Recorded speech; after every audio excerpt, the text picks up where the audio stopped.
Hello everyone, welcome to the YouTube channel Mission Net Physics Exam. And guys, today in this video we are going to discuss one most important question of mathematical physics, and that is from the differential equations, but not the direct question from the differential equation. Okay, so this question has been asked in the December 2018 CSIR Net Physical Science exam.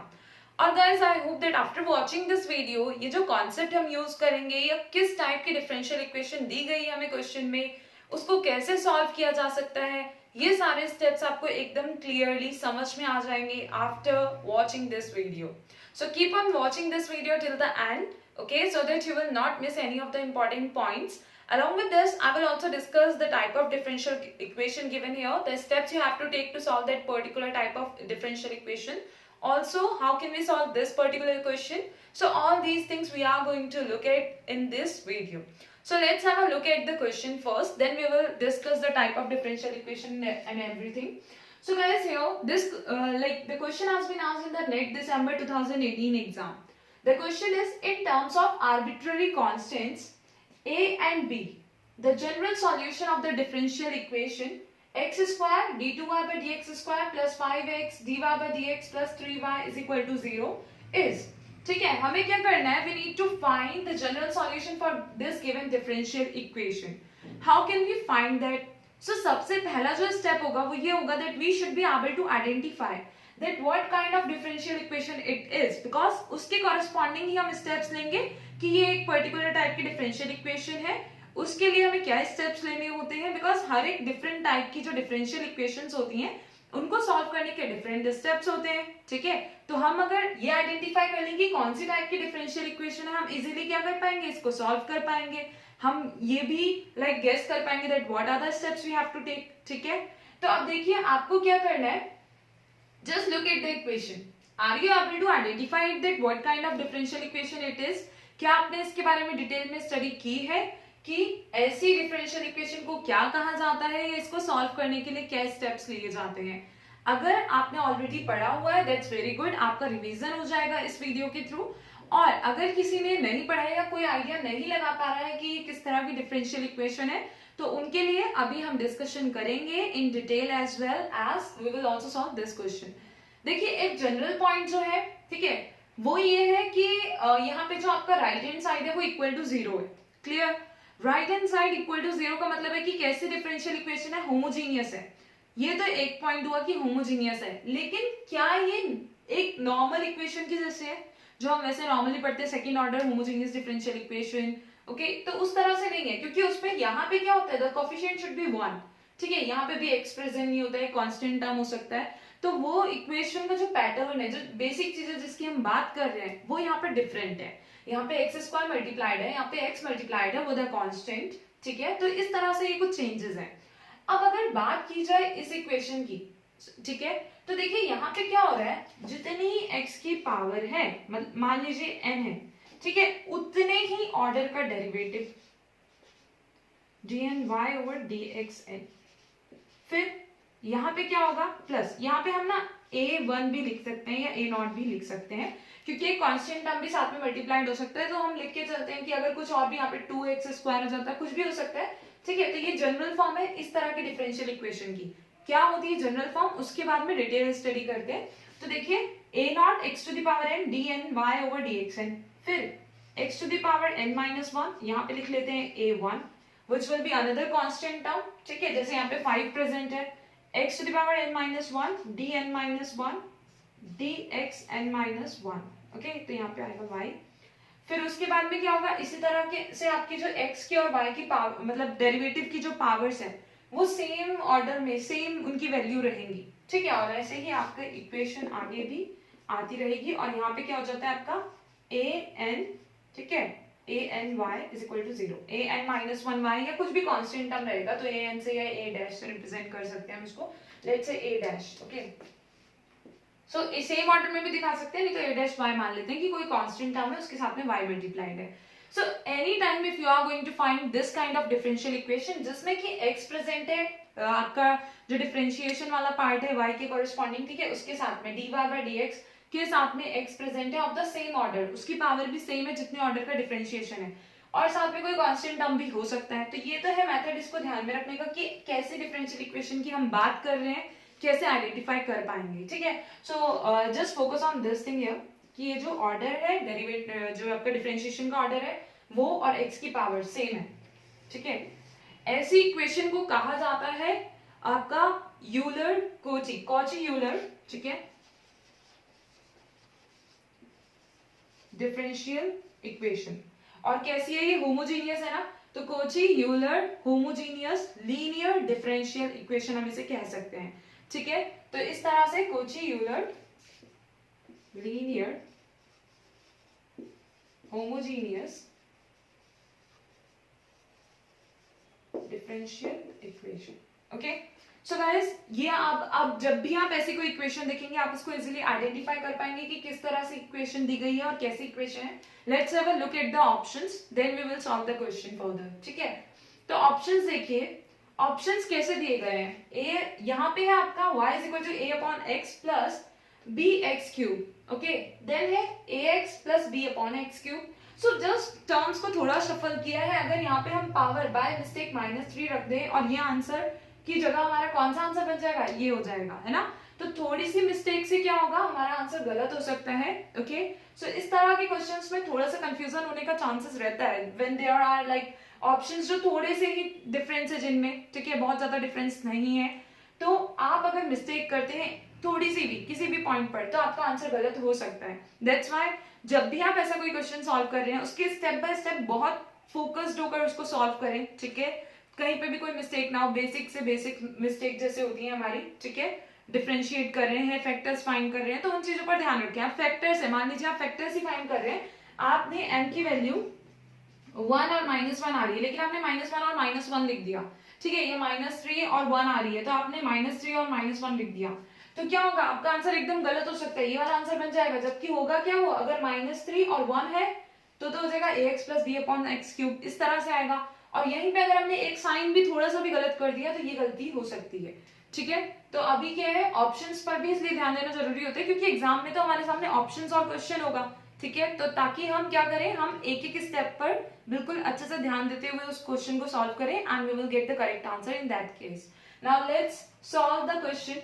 अभी मैं यहाँ से ये पूरा question and options like erase कर दूंगी and after that what we will do, we just solve the question and the steps we have to take, वो सब हम डिस्कस करते हैं, ओके।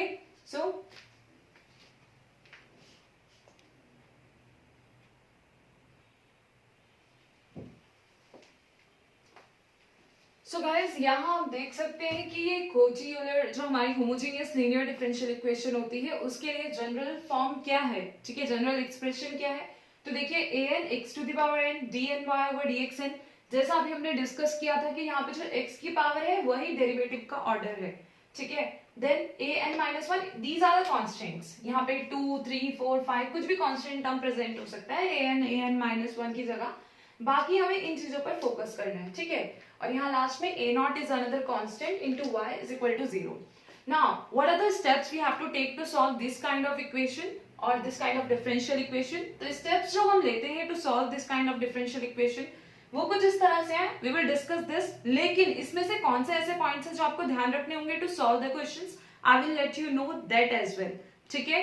तो देखिए कैसे ये ड्राइव होता है, क्योंकि एकदम से अगर हम डायरेक्टली उसका आंसर देखते हैं तो हो सकता है बहुत सारे स्टूडेंट्स को डाउट रहेगा that how we are able to write all these things, ठीक है। That's why I am trying to show you the steps that okay these are the steps we are going to get, okay, we are going to do or solve in this way to get the final expressions which we will use to solve the questions.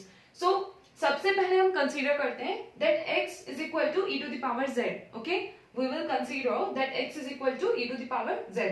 Then यहाँ से हमें मिल जाएगा log x is equal to z, okay. Then after that अगर हम इसको x के respect में differentiate करें we will get 1 upon x is equal to dz over dx, okay.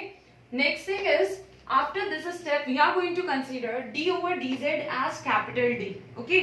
And the further steps are, if we want to find, like if we are having any differential equation of this form where we are having the terms like x square into d2y by dx square, we are going to discuss for that, and in general way you will be able to get the answer for any of the equations, like if we will have d cube y over dx cube and here x cube, then also you will be able to get the answer for that particular type of question if you will understand these steps. Okay, that's why it is important to discuss the general steps as well. Okay, तो देखिए अगर आपके पास ऐसी कोई भी equation हो, यहाँ पे इनके साथ में और भी कांस्टेंट टर्म्स मल्टीप्लाई हो सकते हैं, तो उस केस में आपने क्या करना है, ठीक है। उस केस में सबसे पहले हमने कंसीडर किया कि x the like x is equal to e to the power z ले लिया, फिर यहां से हमारे पास ये टर्म्स आ गए 1 upon x is equal to dz over dx। Finally we are going to consider d by dz as capital D, ठीक है। Next thing is what we will do, we are going to consider dy over dx। Okay, हम इसके लिए value solve करेंगे। क्यों करेंगे, क्योंकि आप यहाँ देख सकते हैं we need to find the value of this, कि इसको हम किस तरह से लिख सकते हैं in terms of capital D। Okay, तो यहाँ देखिए हम यहाँ से स्टार्ट करते हैं dy ओवर dx से। तो dy ओवर dx हम इसको इस तरह से लिख सकते हैं dy over dz into dz over dx। What we have done, हमने यहाँ पे dz ओवर dx, मान लीजिए dz ओवर dz से मल्टीप्लाई भी किया और डिवाइड भी किया, ठीक है। तो उस केस में हमने क्या किया, एक dz जो डिनोमिनेटर में था उसको इसके साथ कंसीडर कर लिया, देन dz ओवर dx हमने इस तरह से लिख लिया। So we have multiplied with dz as well as divided with dz। अगर हम इनको कैंसिल कर दें हमें यही चीज वापस मिल जाएगी, कोई प्रॉब्लम नहीं है, कर सकते हैं, इस तरह से हम लिख सकते हैं। Now dy over dz and dz over dx। सो यहां से देखिए हमें dz ओवर dx की वैल्यू पता है कितनी है, 1 अपॉन x। तो dz ओवर dx की जगह आप क्या रख देंगे, 1 अपॉन x, ठीक है। तो ये बन जाएगा 1 upon x into dy over dz। तो एक ही सीक्वेंस में एक ही लाइन में हमने सॉल्व कर दिया, इसकी जगह हमने वैल्यू रखी 1 upon x into dy by dz, ठीक है। अब यहाँ से क्या है, हमने माना था d बाई dz को कैपिटल D, तो यहाँ से d बाई dz आ गया capital D into y। Clear है। Now from here because we also want to get the value of x into dy by dx, ठीक है। तो यहाँ पे तो हमने ये dy बाई dx से स्टार्ट किया था, यहाँ पे x और होना चाहिए। तो अगर मैं इस x की क्रॉस मल्टीप्लाई कर दूं इस तरफ, तो ये बन जाएगा x into dy by dx and that will be equal to capital D into y। Clear हुआ कि कैसे कर रहे हैं हम, कैसे ये वैल्यू आई। अगर आप सिर्फ इस फर्स्ट और इस लास्ट टर्म को देखें और क्रॉस मल्टीप्लाई कर दें, ठीक है, x को इसके साथ में, तो ये बनेगा x into dy by dx is equal to capital dy, ठीक है। तो इस तरह से आपको किसकी वैल्यू मिल गई, x into dy by dx की वैल्यू आपको क्या पुट करनी है, कैपिटल dy पुट करनी है। और ये आपको क्वेश्चन सॉल्व करने में स्टेप हेल्प करेगा। आपको पता होना चाहिए कि इसकी क्या वैल्यू होती है, क्योंकि अगर सेकेंड ऑर्डर तक का पूछा जाएगा ना, जैसे यहाँ पे d2y वाला d2y ओवर dx स्क्वायर, तो वो दोनों तो हम यहाँ कंसीडर कर ही रहे हैं। तो इतने तक आप क्या कर पाएंगे, डायरेक्टली वैल्यूज को पुट कर पाएंगे इन द इक्वेशन, ठीक है। In place of x dy by dx what you need to just put the dy। Okay, further steps अभी डिस्कस करते हैं इसके बाद में। Then next step is to know about the x square d2y by dx square. इसकी value क्या रखेंगे हम in terms of capital D। Next हमारा ये स्टेप है, कैसे हम फाइंड करें। तो देखिए उसके लिए क्या स्टेप लिया जाता है, we will start from d2y by dx square and we can write it as d over dx हमने कॉमन लिया, ठीक है। इसको और हम क्या लिख सकते हैं, अगर हम d by dx को मल्टीप्लाई कर रहे हैं dy by dx से, तो भी तो यही चीज मिलेगी, ठीक है, that is d2y by dx square. तो हमने इस तरह से स्प्लिट करके दो टर्म्स के प्रोडक्ट की फॉर्म में से लिख दिया, ठीक है। After this what we can do, हमने यहाँ पे dy by dx, हमें पहले ही dy by dx की जो वैल्यू मिली है from the third step. This was the first step, this was the second step, third step and this is the next step which is similar to the third one. तो यहाँ क्या होता है, बस हमने दूसरे टर्म की वैल्यू फाइंड करनी है, उससे स्टार्ट किया, then dy by dx into dy by dx लिखा। यहाँ से dy by dx की जो वैल्यू मिली है 1 अपॉन x इंटू dy, वो हम पुट करेंगे। d की वैल्यू क्या है, यहाँ पे d by dz है, वो पुट की हमने d by dz into y, ठीक है, dy by dz हो गया। नेक्स्ट स्टेप क्या होगा, d by dx जो बाहर कॉमन है ना, let's operate this derivative part two this complete, okay, that is 1 upon x into dy by dz। तो हम ये डिफरेंशिएशन ऑपरेटर को ऑपरेट करेंगे इन दोनों टर्म्स पर। अब क्या होगा, यहाँ पे लगेगा डिफरेंशिएशन का प्रोडक्ट रूल, और उसके अकॉर्डिंग क्या हो जाएगा, देखिए पहले हम फर्स्ट टर्म का डिफरेंशिएशन कर लेते हैं, सेकंड को एज इट इज रखते हैं। तो minus 1 upon x square dy by dz as it is रहा, फिर प्लस फर्स्ट टर्म को एज इट इज रखते हैं, सेकंड का डिफरेंशिएशन करते हैं। तो सेकंड का डिफरेंशिएशन करेंगे, क्या बनेगा, d2y d इंटू dy का मल्टीप्लाई करेंगे तो बनेगा d square y upon dx into dz, तो dx इंटू dz। क्लियर।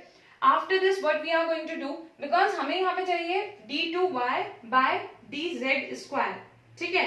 तो हमने क्या किया, फिर से dz और dz की मल्टीप्लाई और डिवाइड कर दिया। Now it will become d2y by dz square into dz by dx, ठीक है। तो ये टर्म आपको कुछ इस तरह से मिल जाएगा। this is the term that is minus one upon x square dy by dz. It is same like the first term we have got here. ठीक है, तो ये हो गया. फिर plus one upon x as it is what, कैसे आया d2y by dz square, वो हमने यहाँ पे डिस्कस किया कि हमने d2y into upon dz into dz की मल्टीप्लाई करेंगे तो आएगा dz square into dz over dx. अब dz ओवर dx जो यहाँ से हमें मिलेगा ना, बाकी सबको मल्टीप्लाई कर दिया ये इन दोनों टर्म्स का. ठीक है, तो dz ओवर dx की वैल्यू क्या है हमारे पास, हमें पता है कि dz ओवर dx की value, so that is okay dz over dx is remaining term here, okay, and that will be equal to 1 upon x. Okay, this is the value of dz over dx. तो यहाँ से हम ये value put करेंगे in place of this. ठीक है, तो dz over dx की वैल्यू क्या है, 1 upon x है, वो पुट की.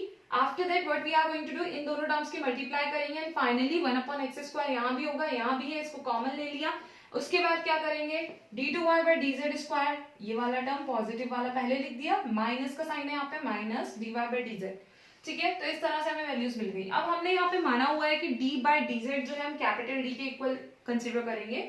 सो d by dz को कैपिटल D ले रहे हैं तो यहाँ पे d square by dz square हो जाएगा d square capital D square minus d by dz हो जाएगा capital D into y. Okay, y हमने कॉमन ले लिया. नाउ नेक्स्ट थिंग इज हम इसको इस तरह से लिख सकते हैं d into D minus one Y.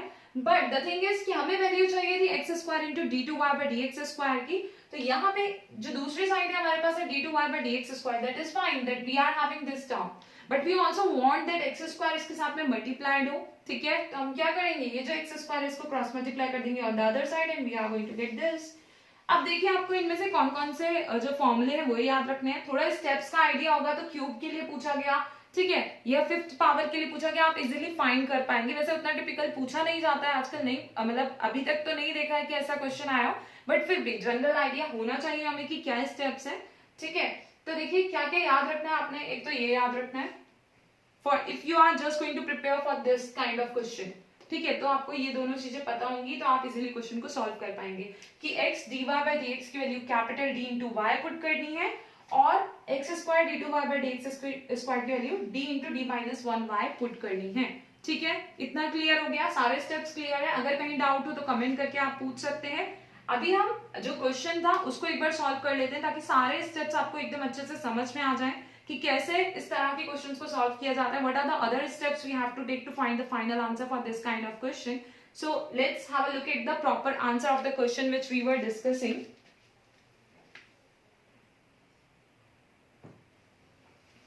So guys, the question was this one, okay, जो हमें हमसे दिसंबर 2018 CSIR net physical science exam में पूछा गया था. ये क्वेश्चन था. ठीक है, अब इसमें क्या हमने आइडेंटिफाई कर लिया कि ये कॉची यूलर आपकी लीनियर होमोजेनियस डिफरेंशियल इक्वेशन है. Next step is to put x dy by dx is equal to capital dy and x square d2y by dx square as d into d minus 1y. ठीक है, ये चीजें हमें याद होनी चाहिए. अगर ये आपका like x square d two y by d x square इतने तक ही पूछा गया, इतने ऑर्डर का ही अगर डेरिवेटिव प्रेजेंट है या एक्स की पावर प्रेजेंट है तो हम ये सिर्फ डायरेक्टली पुट करके इजीली आंसर फाइंड कर पाएंगे. अब आप देखिए कितना इजी क्वेश्चन है और कितने कम टाइम में आप इसको सॉल्व कर सकते हैं if you will be able to identify the type of differential equation. Okay, now next thing is हमने एक बार ये वैल्यूज पुट की x dy by dx जगह कैपिटल D, तो ये हमें इस तरह से इक्वेशन मिलेगी और x square d two y by d x square की जगह d into D minus one y put करेंगे तो हमें इस तरह से पूरी कंप्लीट डिफरेंशियल इक्वेशन मिल जाएगी. Clear? Now we just need to solve this differential equation और this equation which we are getting after putting the values. ठीक है, we are just going to simplify the terms. So after that we will get this kind of expression that is d square plus 4d plus 3 into y is equal to 0. Okay, so ऐसी equation जो हमें ये values put करके मिल रही है इसे कहा जाएगा characteristic equation. So this is the characteristic equation. Now what kind of characteristic equation it is or differential equation it was? So it was homogeneous differential equation. Homogeneous differential equation को solve करने के basic steps क्या होते हैं, उसके लिए हम क्या लिखते हैं, पहले ऑक्सिलरी इक्वेशन लिखते हैं. तो जो जनरल सेकंड ऑर्डर आपकी होमोजेनियस डिफरेंशियल इक्वेशन होती है, ठीक है, उसको सॉल्व करने के लिए हम पहले ऑक्सिलरी इक्वेशन लिखते हैं जिसमें हम कंसीडर करते हैं कि लाइक d बाय dx को हम m मान लेते हैं. बट यहाँ पे क्या है, हमने पहले कैरेक्टरिस्टिक इक्वेशन लिखी तो हम d को कैपिटल D को m से रिप्लेस करेंगे, इक्वल ले सकते हैं. ठीक है, सो यहाँ पे क्या है, क्योंकि ये direct second order homogeneous differential equation नहीं थी, ये थी Cauchy Euler homogeneous linear differential equation. That's why we have to take these steps which are different from that method. ठीक है, तो अभी आप इसी पर फोकस कीजिए, otherwise you will be like you will get confuse.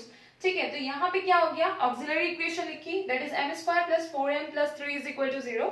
After that you just need to solve this quadratic equation. हम कैसे भी सॉल्व कर सकते हैं with the help of the quadratic formula, okay, or by like splitting the middle term.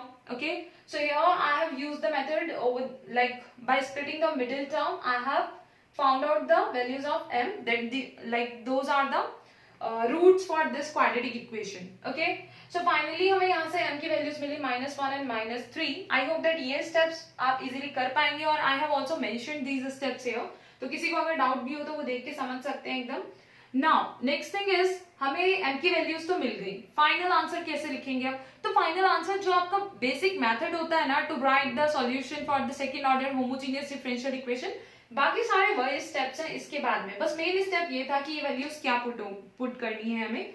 ठीक है, तो यहाँ पे क्या होगा देखिए, अब जनरल सॉल्यूशन हम लिखेंगे तो वो क्या होगा, वो होगा आपका a into x to the power m1. m1 is let's say -1. Then b into x to the power m2, let's say that is -3. Then we are going to get a upon x plus b upon x cube. So because question में ये mention था that we have to write the answer in terms of the constants a and b.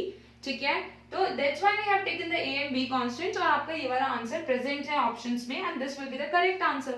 ठीक है, तो अगर देखिए आप ऐसी कोई भी इक्वेशन देखते हैं, Cauchy-Euler equation, okay, so you will be able to identify that equation. I hope that after watching this video. Along with this, if you are having any doubts in the basic differential equations like second order homogeneous, non-homogeneous differential equations, that what steps we have to take to solve that particular differential equation, तो आप उनको भी एक बार go through कर लीजिएगा, because differential equation जो topic है that is very important for the CSI and NET physical science exam as well as for the GATE physics exam. And if you will look at the previous year questions, you will find that at least one question every time, like almost every time has been asked. Okay, so it is important, and prepare this topic very well. So guys, thank you very much for watching this video, and keep on watching all other videos on this channel. Also let me know if there is something which you didn't get or don't understand. Okay, along with this you can also follow me on Unacademy, link description में दिया हुआ है, आप उस link पर click करके Unacademy पर भी मुझे फॉलो कर सकते हैं. So guys, thank you very much for watching this video, and if you are new on this channel, please subscribe the channel and also press the bell icon so that you will get the notification for all the new upcoming videos on this channel. And if you like the video, please like it, share it with your friends. Also you can like share the video with your friends, and that's it. Thank you very much for watching this video.